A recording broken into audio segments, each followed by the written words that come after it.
deputado Cândido Eupídio de Souza Vacarezza foi líder do governo Lula na Câmara. Agora, no governo Dilma, continua exercendo a mesma função.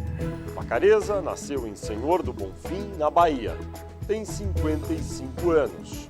Ginecologista e obstetra, é formado em medicina pela Universidade Federal da Bahia.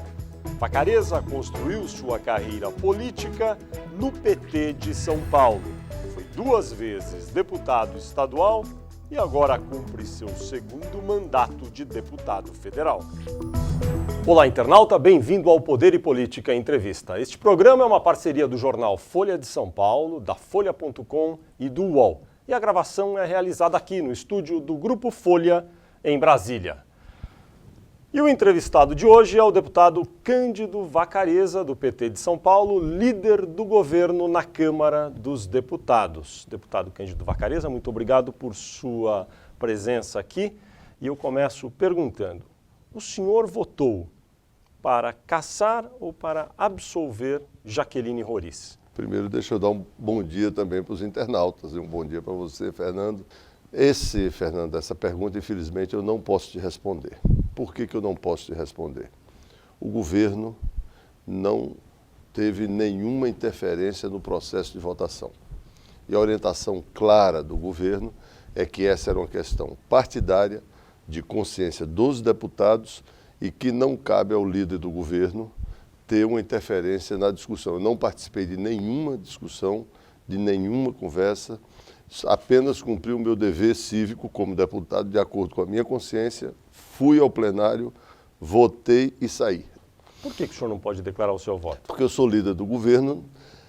Se eu declarar que votei pela cassação, isso é um fato político e terá repercussão dentro do parlamento. Se eu declarar que votei contra, também. Se eu declarar que me abstive, neste caso, quem faltou, quem se absteve e quem votou contra a cassação tem o mesmo peso, porque o processo de cassação precisa ter 257 votos para cassar.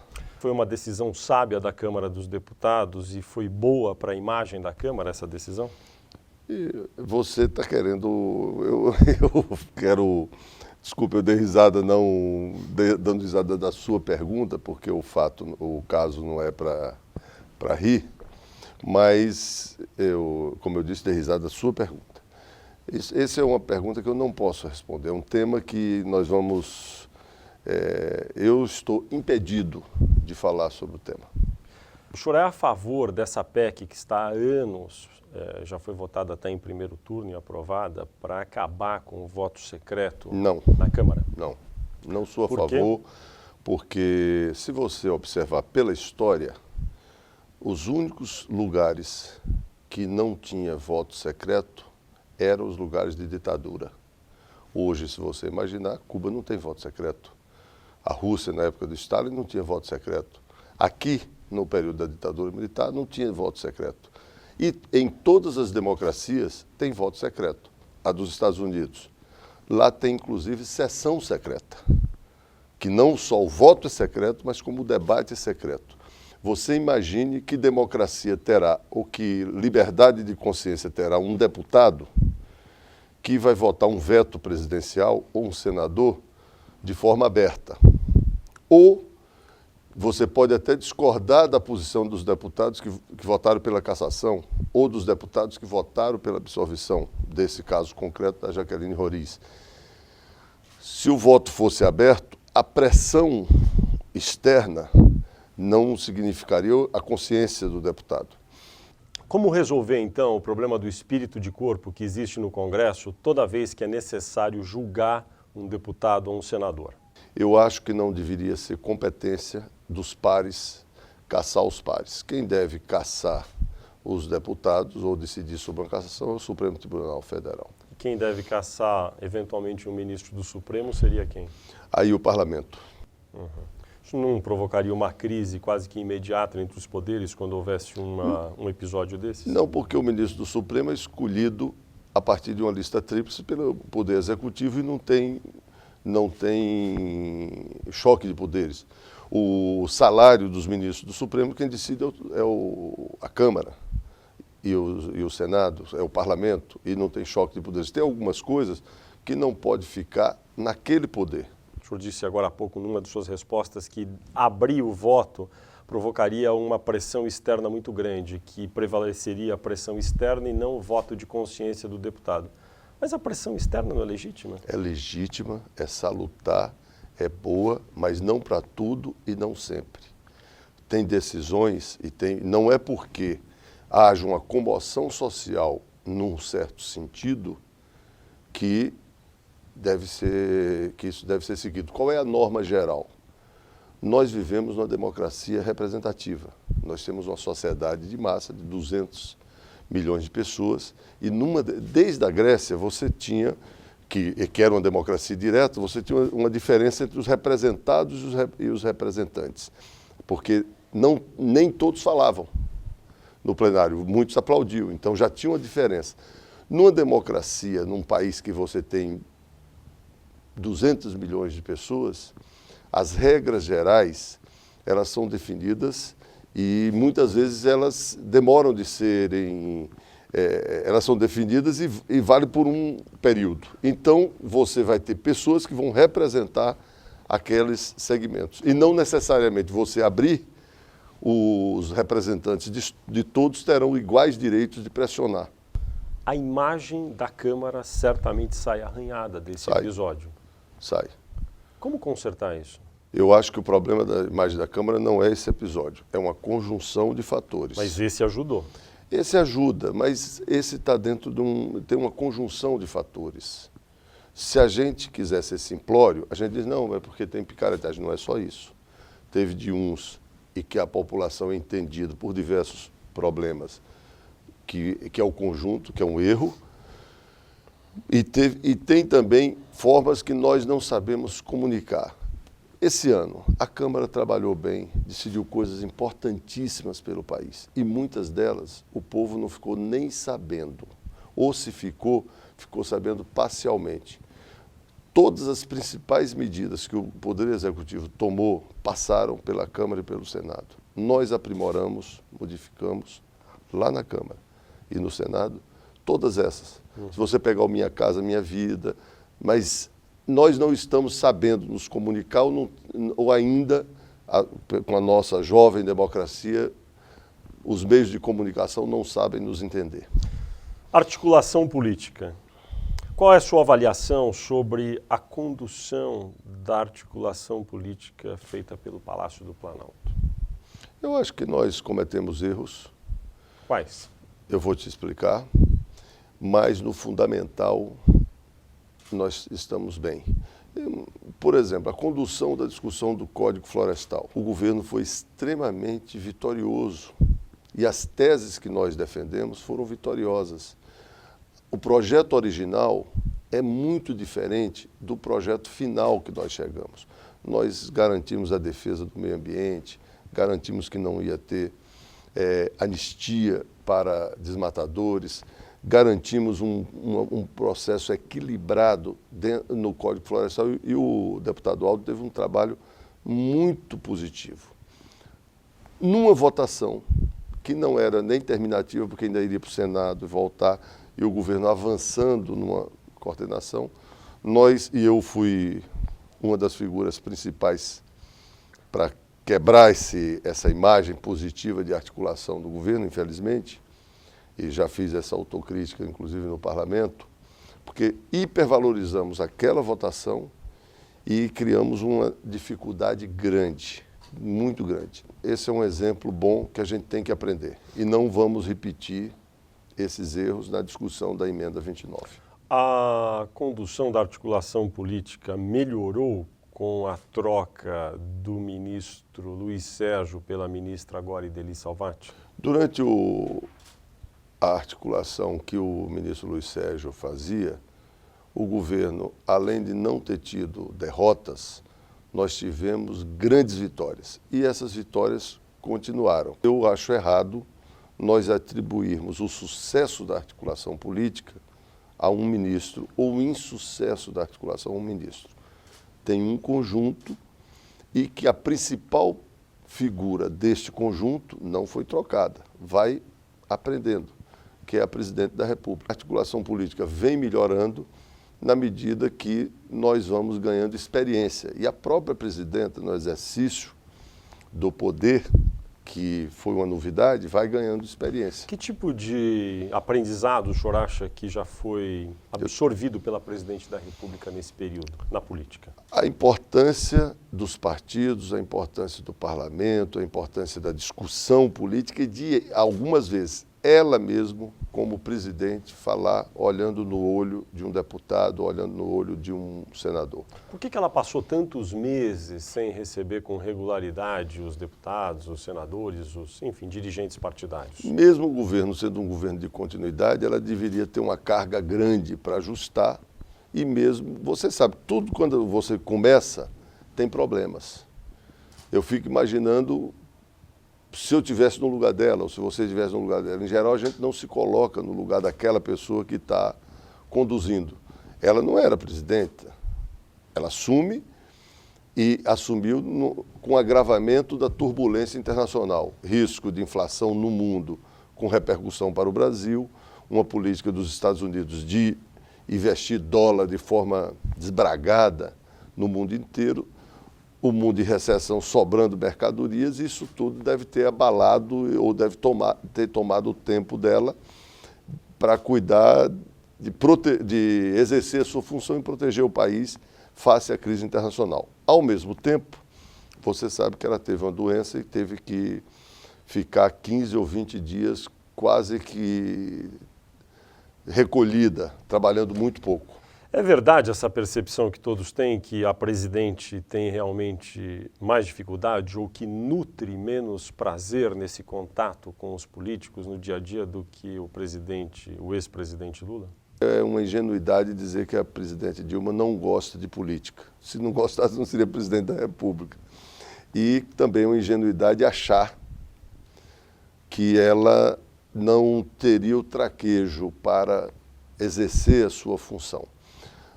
O presidente Lula foi talhado na disputa política e social do país. Começou, inclusive, na disputa social. Teve experiência de dirigir greves com milhares de pessoas e de se dirigir a milhões de pessoas sem ter um mecanismo de comunicação que tem um presidente da República. Ela não teve essa experiência. Ela começa o governo como presidente da República, como chefe do Executivo, chefe de Estado, chefe de governo, sem ter tido essa vivência e com características diferentes. Isso leva alguns a dizer que ela e o Lula são muito diferentes. E são, isso não é problema. O que nós temos que avaliar é o resultado de governo. No resultado de governo, eu acho que não tem muita diferença. É um governo de continuidade e de aprofundamento das conquistas do governo anterior. Apesar de um nítido esforço da presidente de manter mais contatos regulares com os políticos, é comum ainda ouvir rumores na Câmara e no Senado sobre a insatisfação de aliados do Planalto. Por que isso acontece? Uma base com 400 deputados em 500, é natural que uma parte esteja sempre dizendo que eu estou insatisfeita por isso, eu estou insatisfeito por aquilo. E a cada decisão, você vai ter um bloco de satisfeitos e um bloco menor de insatisfeitos. Felizmente para nós, até aqui, nós temos sabido conduzir. Qual é o peso que a liberação de emendas ao orçamento tem nessa insatisfação ou nesses focos de insatisfação? O peso é grande, mas não é só a liberação de emendas. E eu quero já te dizer o seguinte, eu sou totalmente favorável às emendas parlamentares, não acho que é a picaretagem, como às vezes as pessoas pintam. Tem todas as atividades da sociedade que nós temos que combater. Tem, que eu estou dizendo, a picaretagem. Mas vamos voltar para as emendas. São legítimas, elas são construídas a partir de uma discussão já no correr da elaboração do orçamento. E é um compromisso que o governo assume com o parlamento. Quando o governo decide vou contingenciar, cria um atrito. Então, essa é um atrito legítimo e natural. Qual a expectativa real, neste momento, de liberação até o final deste ano, em valores de emendas pagas para deputados e senadores? O Guido não vai gostar, mas eu acho que considerado de julho a dezembro, nós vamos chegar a uns 4 bilhões. De valores efetivamente Entre desembolsados? restos a pagar e emendas. E emendas. Restos a pagar de emendas e emendas novas. Emendas. Mas essas emendas que são empenhadas, o gasto é só para o ano que vem. Sim, mas então, efetivamente, o gasto com emenda não passará de 2 bilhões. 2 bilhões este ano. Mas serão empenhadas, na minha avaliação, de 4 a 5 bilhões. A oposição tem facilitado a vida do governo? Infelizmente, a oposição está se restringindo a fazer denúncias. Então, a oposição tem criado muita dificuldade, muita. E muitas vezes não fica claro qual é o projeto da oposição. Como o senhor analisa, por exemplo, o fato de autoridades ou estrelas da oposição, como o ex-presidente Fernando Henrique Cardoso, o governador de São Paulo, Geraldo Alckmin, terem se aproximado tanto da presidente da República? Mas aí vamos fazer uma separação entre a oposição e a oposição. O presidente Fernando Henrique, o governador Geraldo Alckmin, não tem feito oposição. Aliás, o governador Alckmin tem dito que fazer oposição não é papel de governador. Mas ele pertence a um partido de oposição ao governo. Sim, mas ele não está fazendo oposição. Quem está fazendo oposição e que eu acho que assume a liderança da oposição na Câmara é o DEM. E muitas vezes leva o PSDB a reboque. O tipo de oposição que o PSDB está fazendo na Câmara, ele está em contradição com a ação das principais figuras do PSDB. A quem interessa essa aproximação, Fernando Henrique, Geraldo Alckmin com a presidente Dilma? Eu acho que a nós, ao governo, ao PT, aos partidos, por quê? Mas interessa ao Fernando Henrique e a Alckmin? A eles eu não sei. Aí não compete a mim avaliar por eles, compete a mim avaliar do nosso lado. Eu vou te dar um exemplo concreto. Brasil Sem Miséria, que é um passo adiante de todos, em relação a todos os projetos sociais que já foram feitos no Brasil. Porque o Brasil Sem Miséria ele tem um conteúdo, um conceito diferente dos programas sociais até hoje. Até hoje, você criava os direitos e as pessoas iam atrás dos direitos. O Brasil Sem Miséria, não. O Estado vai atrás de quem tem o direito e dá aquele direito. Por exemplo, tem um aposentado, uma pessoa que poderia se aposentar pelo Fundo Rural, está vivendo numa casa de palha, sem nenhuma condição, pedindo esmola, mas essa pessoa podia ganhar um salário mínimo. Então o Estado vai procurar essa pessoa e entregar. E nós sabemos onde estão morando essas pessoas, porque acabou de ter um censo no Brasil.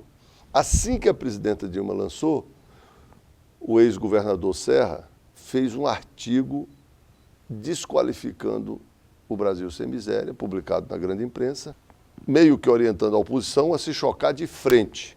O governador Alckmin, o governador Anastasia e mais 2 governadores da base, que era o governador do Espírito Santo e o governador do Rio de Janeiro, fizeram um acordo com o governo federal, assinaram um convênio e estão fazendo juntos o Brasil Sem Miséria nos seus estados. E esse ato foi no Palácio dos Bandeirantes. E quem estava esperando a presidente Dilma lá era o governador e o ex-presidente Fernando Henrique. Pois é, mas isso que eu estou perguntando para o senhor. Então, nesse sentido... Isso foi bom para o governo, não foi ruim. Isso é bom para o governo. E governo. bom para o país. Mas é bom para a oposição? Mas aí eles têm que julgar, né? Não cabe a mim dizer se é bom ou ruim. Não sei, pode ser que... O que é que está acontecendo? Esse confronto direto levou a oposição a perder. Tanto é que o presidente Fernando Henrique, ele fez uma tese dizendo, olha, nós temos que buscar a base organizada em outros segmentos. A ação da oposição é para disputar a base organizada conosco. E às vezes fala coisa que não fica bem na história deles. Tipo, nós fizemos um projeto para fortalecer os Correios. O principal discurso da oposição é que não ia aprovar esse projeto porque isso era privatizante. Então você imagina o cidadão que viu aqueles deputados, o Caiado, o Duarte Nogueira, o Assemineto, defender as privatizações de forma desbragada, falar que o projeto do governo eles não vão apoiar porque vai privatizar. Então, a população não confia. Voltando um pouco no tema corrupção e apuração, o senhor defendeu na última reunião do Conselho Político que nem sempre os ministros que são convocados ou convidados devam ir o tempo todo ao Congresso. É isso mesmo? Isso mesmo. Por quê? Porque nesse período aconteceu uma banalização dos convites. Toda vez que você banaliza uma ação nobre, você desqualifica essa ação. O que é que justifica você inquirir um ministro? Tem um fato concreto, você convoca o ministro, eu tenho várias perguntas que os órgãos não estão fazendo e aí eu trago esse ministro. O que é que a oposição estava fazendo? A oposição estava querendo criar fato político com a ida do ministro. Então, por exemplo, Wagner Rossi, levamos o Wagner Rossi lá, nem discursaram, só elogiaram, saíram, fizeram perguntas simples. No mesmo dia ficava 2 ministros na Câmara, 1 do Senado. No outro dia, 3 do Senado, 1 na Câmara. Eles não apareciam, não faziam perguntas e o ministro ia lá fazer discurso. Numa resposta anterior sua, o senhor disse que às vezes o PSDB tem ido no Congresso a reboque dos democratas. Isso tem sido frequente, o senhor acha? Eu acho que em quase todas as votações, infelizmente. Como é possível um partido que tem menos peso nacional conduzir o outro que é maior no Congresso?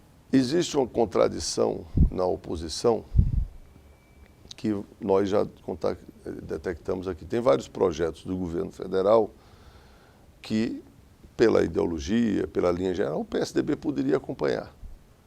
E eles acompanham na vida real, apoiam. Quando chega no parlamento, o DEM, que tem uma postura mais de direita, mais conservadora, mais arraigada em teses mais conservadoras, apresentam obstáculos. E o DEM está numa situação de nervosismo grande, porque eles foram reduzidos à metade. Então, eles são levados ao desespero. E, infelizmente, em alguns momentos estão levando o PSDB também a esse desespero. O PT realiza o seu 4º congresso agora aqui em Brasília. Uma das teses é a respeito da reformulação do modelo de eleição direta para a direção partidária, diminuir o número de militantes filiados que podem votar. Qual é a sua posição a respeito disso? Sou a favor de aumentar o número de filiados, facilitar. O PT é um partido de massas e nós temos cada vez mais nos abrirmos para a sociedade. O que nós temos que ter é projeto, programa e controlar e democracia interna. Então já vou me adiantar, sou contra acabar as prévias no PT, gosto do método de eleição direta para os dirigentes, acho mais democrático, acho que nós que somos dirigentes nos expomos para essa base e acho que nós devemos facilitar a entrada de filiados novos ao PT. Emenda 29, mais recursos para a saúde, um grande tema que vem sendo debatido. Como resolver esse debate, que está chegando o momento de ser, enfim, enfrentado pela Câmara, e como encontrar recursos para a saúde? A emenda 29 não vai resolver o problema de recursos para a saúde. Ela vai obrigar os estados a gastar um pouco mais. Nós temos na Câmara diversas discussões, desde a discussão de legalizar os jogos, cobrar impostos dos jogos e colocar esse dinheiro na saúde, até a discussão de um novo imposto. O imposto do cheque como a CPMF? O imposto do cheque como a CPMF ou o aumento do DPVAT de forma grande para carros mais caros e aumentar a parcela da saúde no DPVAT ou outras situações. O presidente Marco Maia marcou para o dia 28. Eu temo que até o dia 28 nós não cheguemos a uma alternativa. O governo tem alguma fórmula já estudada sobre como obter esses recursos? Não, não. O que o governo tem é o seguinte: para dar saúde de boa qualidade e universal, que é o nosso compromisso, nós precisamos de mais recursos do que os recursos que dispomos no orçamento. CPMF é algo que é possível dizer que está 100% descartado ou não? A CPMF, nos termos que ela existia antes, sim. Um imposto específico para a saúde, não. Como assim? Porque a CPMF, nos termos que ela existia antes, ela ela era... Uma parte dela não ia para a saúde. Claro. Ela não era um imposto da saúde. Ela, na realidade, ajudava, e por muito tempo ajudou, o orçamento federal para outras questões. Entendi. Se for recurso só para a saúde... Você acha que a presidente Dilma aceitaria criar um imposto só para a saúde? Eu não conversei isso com a presidente Dilma, então ela pode até me desmentir. Mas eu acho que não só ela aceitaria, como vários ministros também aceitariam. E acho correto a sociedade discutir um financiamento para a saúde, porque nós decidimos que no Brasil, diferente de outros países, saúde é um direito que nós temos que dar para o cidadão. O senhor está dizendo que, então, o senhor considera aceitável criar um novo imposto específico para financiar a saúde? Considero. E a presidente Dilma... Não me disse a posição dela, mas eu acho que ela não teria nada a se opor. Acho. Não estou falando por ela. Esse imposto seria cobrado também nas transações financeiras, na modalidade da CPMF? Pode ser. O imposto, muitos economistas dizem que o imposto do cheque, mesmo pequeno, é bom para você controlar, inclusive, as atividades paralelas, atividades ilícitas. Mas eu não quero discutir sobre esse argumento, eu quero discutir sobre a saúde. A sociedade se envolver para os mais ricos, quem mais tem dinheiro, quem mais tem circulação, dá uma contribuição para a saúde, eu acho positivo e está no espírito dos constituintes de 88. E dentro do governo, o senhor falou alguns ministros, o senhor sente um clima propício para essa criação desse novo tributo?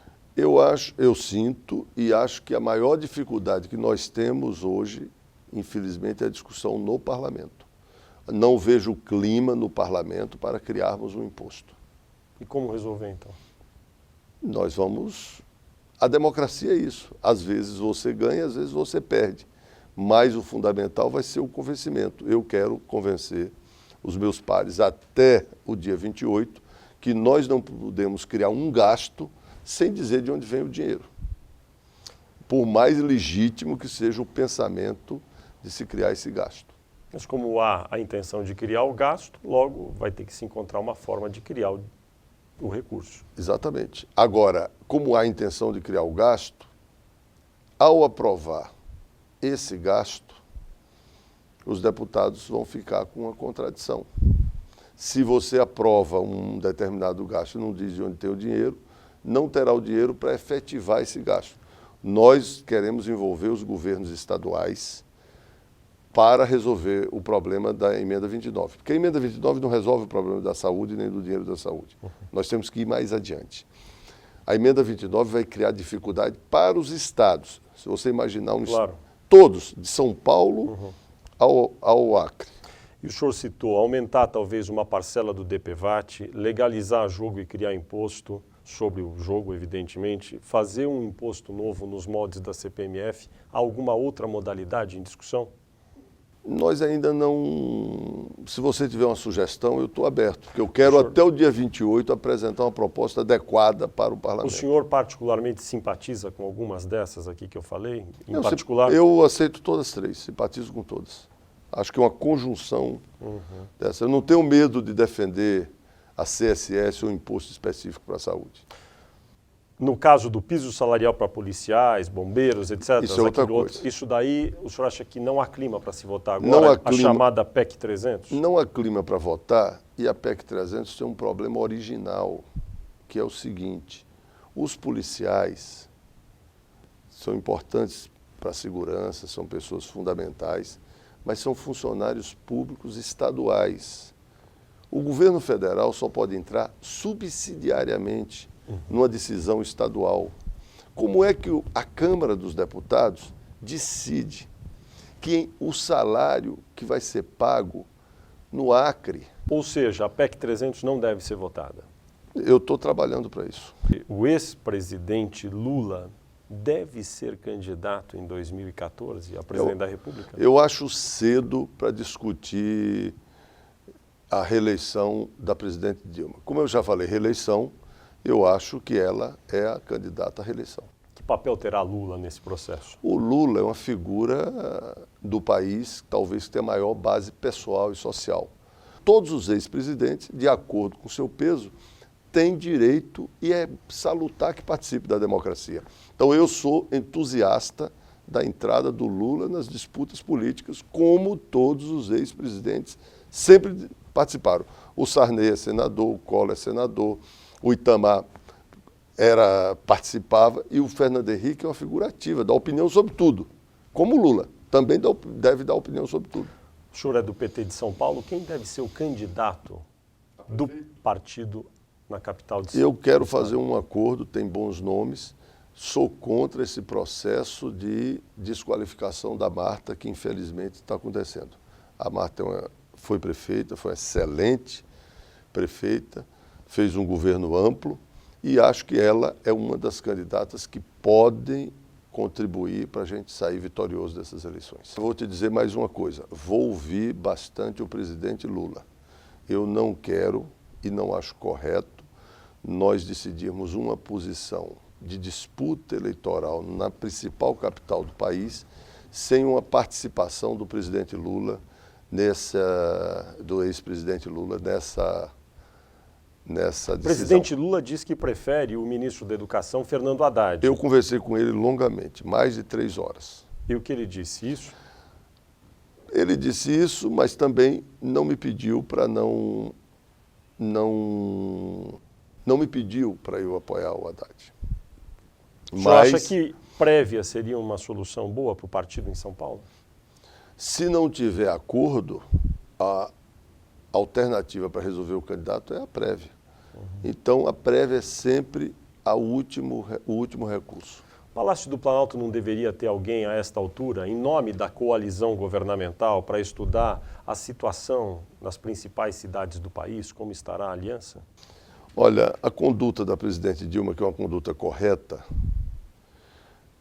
é o seguinte: o Palácio do Planalto é o espaço da presidência da República. Lá é o lugar para exercer o governo executivo do país, não das disputas políticas. A disputa política, o espaço são os partidos. Mas ela é sustentada por uma coalizão de mais de 10 partidos. Não, mas ela vai participar das eleições como cidadã que tem direito de participar. Ela participou da dela e quando ela for disputar a reeleição ela vai participar, então ela vai apoiar os partidos que apoia, vai apoiar o PT porque ela é filiada ao PT, mas não cabe ao Palácio organizar a disputa eleitoral.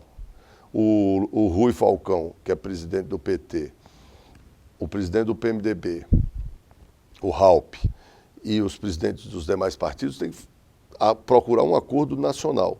E no âmbito municipal, cada cidade vai procurar os seus acordos. Deputado federal Cândido Vacarezza, do PT de São Paulo, líder do governo, muito obrigado por sua entrevista. Eu que te agradeço.